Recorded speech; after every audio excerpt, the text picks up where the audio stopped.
Jadi kita nak bina sistem ini yang saya panggil sebagai 8E. Okey, saya percaya semua biasa kan. Dia mungkin sangat biasa dah. Okey, sebab kita bila kita buat strategic planning pun kita ada 8E dalam tu. Okey, 8E ni dia represent 8 elemen.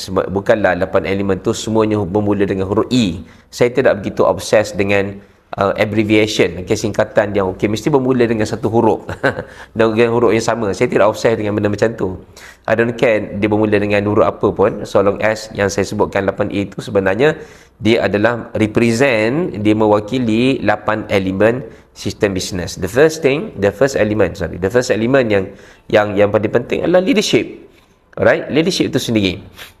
Dan leadership tu, siapa yang saya kata leader tadi adalah yang tiga level tadi. Itu yang kita nak, especially level yang kedua dengan level yang ketiga lah. Sebab kita adalah top management, kita level yang paling atas, right?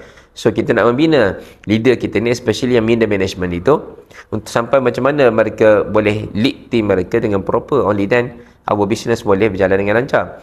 Kita ada 8 elemen semua sekali, alright?